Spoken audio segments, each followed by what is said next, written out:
чувствувам како Лионел Меси од Ново село, бидејќи шутерам со лево нога. Во реалноста на ливада во Струмичко Ново село. Во мислите со трофеј врака. Но столе со мечтите не е сам. Истиот сон го сонуваат уште 70 деца од Струмичко Ново село. Во подножието на планината огражден во Струмичкото поле е сместена општина Ново село. Според последниот попис од 2021 година, во неа живеат 6972 жители. 130 од нив се деца кои активно тренираат спорт и имаат големи соништа. Оделенскиот наставник по физичко, Миле Ѓорѓиев, заедно со уште неколкумина другари, во речиси никакви услови, се обидува да ја одржи надежта на стотици деца.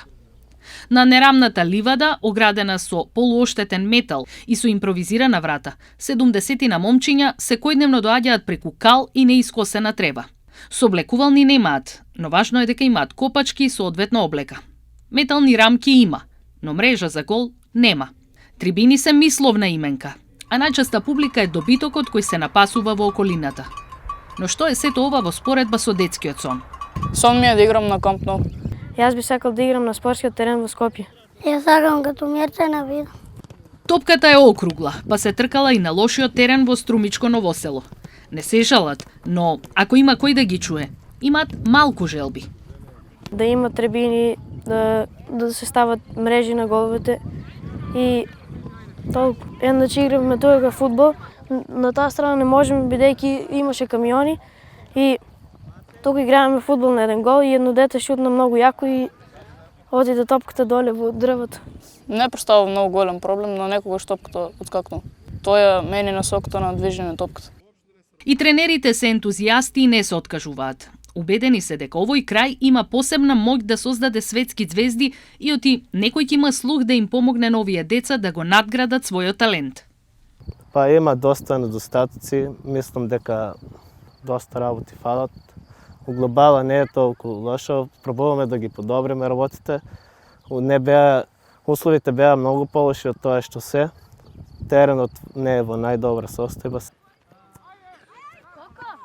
Имаме стално барање, како да кажем. Во општината звониме скоро секој ден, се обидуваме да имаме соработка. Ние до душа имаме соработка, но има моменти кога да кажеме сака да ни помогнат, но не знаат на кој начин, бидејќи Ново село како да беше оттуѓено од спортот многу време. Луѓето ја пуштаат стоката овде со овци, бидејќи ми е заградено, нема каде да им бегаат и претежно се користеше за тоа допред да почнеме да го користиме теренот. Фудбалскиот надпревар вообичаено трае 90 минути. Но не и овде. Оти срамежливото сонце и ѕуницата не успеа да ги растераат тешките облаци. Заврна. Крај на тренингот. Разочарување кај младите фудбалери, но и надеж дека утре ќе ги послужи времето. Малку подолу, 60 девојчиња тренираат одбојка во спортската сала Христо Татарчев. Се чини дека тие имаат повеќе среќа од ти се на затворено. Големиот објект е од пред 10 години, дел од проектот со кој се направија 180 спортски сали низ земјава. Името и е големо, но кога ќе заврне, прокиснува од секаде. Ѕидовите плачат и на најмал дожд, подот е оштетен, мириса на влага, но за младите одбојкарки тоа не е пречка. Пошто ако тече не ни предизвикува проблем. Интересна ми е одбојката, имаме различни активности во неа, учиме различни работи. И тие сонуваат еден ден да ја представуваат Македонија.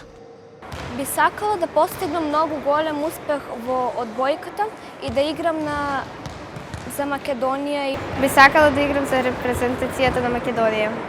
Желбата не познава граници, па дури ни во Струмичко Ново село. Од општината се горди што толкав број деца спортуваат, но за да им овозможат повеќе услови велат дека немаат пари.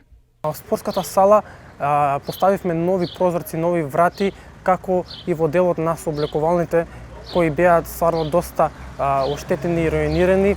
Сепак средствата се обезбедени од страна на општината, колку што беше во можност. Во 2 децении, меѓу двата пописа, бројот на жители во ова општина е преполовен. Овие 130 влюбеници во спортот и во огражден бараат само основни услови за да го остварат својот сон – да ги бранат боите на Македонија во светот.